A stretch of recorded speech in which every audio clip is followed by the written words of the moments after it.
Hello everyone, Assalamu alaikum.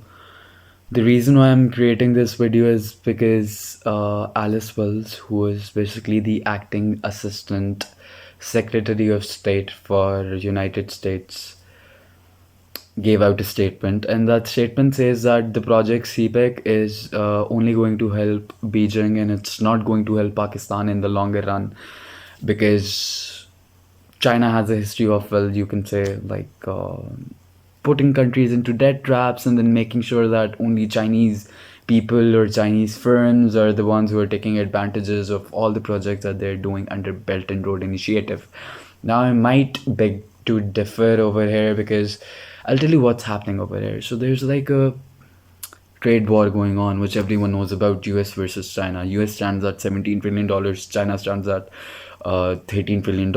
It's expected by the numbers that agar Belt and Road Initiative turns out to be like successful, then by 2030, China is expected to be 38% larger economy than US.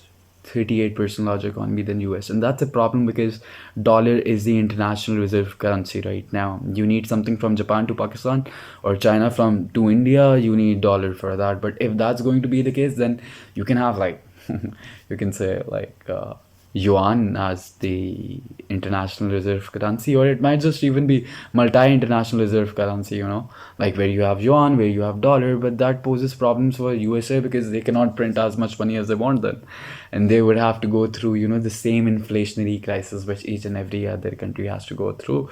But well, that's a problem for them.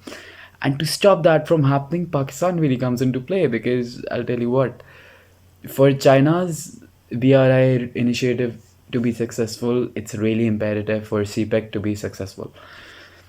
In China, as much as a good friend that they are, there's like obviously a mutual relationship going on over there, so it's benefits on both the sides. And I'll tell you why Pakistan is a linchpin, because if CPEC is not successful, then BRI is not successful, and if BRI is not successful, then China might not be able to succeed into being the global player in the world, which it is, but the best global player in the world.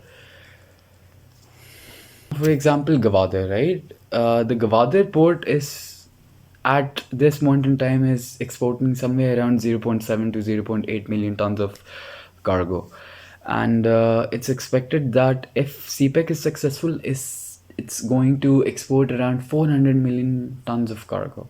And now that's a magnanimous figure, because if you look at the numbers of India total, all their ports could end up accumulating to around 400 to 500 million tons of cargo. And the largest port of US gives around 80 million tons of cargo. So that's just, one big thing out of all the advantages that we can get out of CPEC.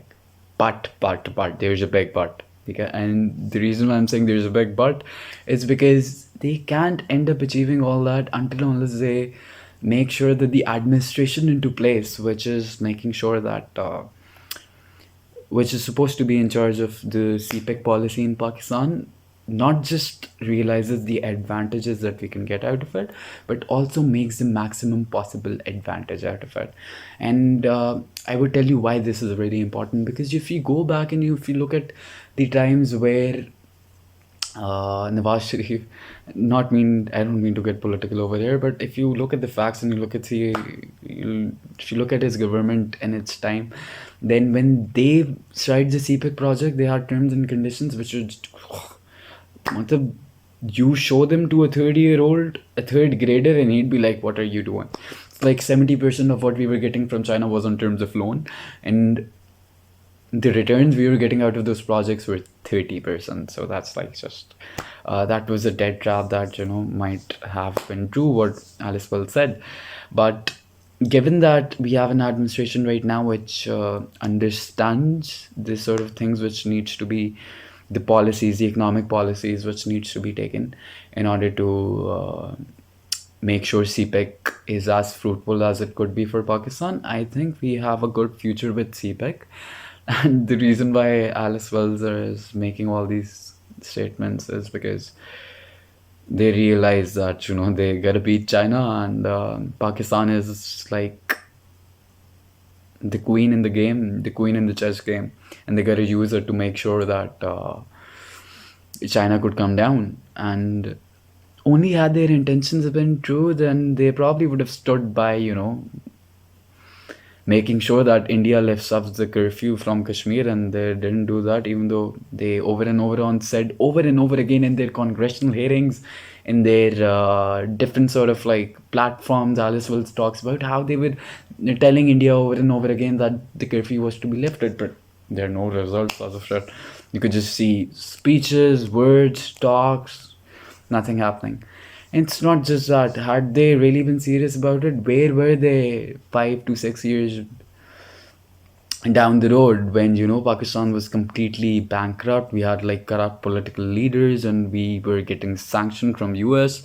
We were like on the verge of facing the worst possible numbers in terms of the lives those were lost and the money that we lost to the economy. So where was US while all of this was happening? So China was there for us. Now you could maybe say this was because of their own benefits or whatever benefits, but we being rational Pakistanis realized the fact that they were there for us, and we are going to be there for them.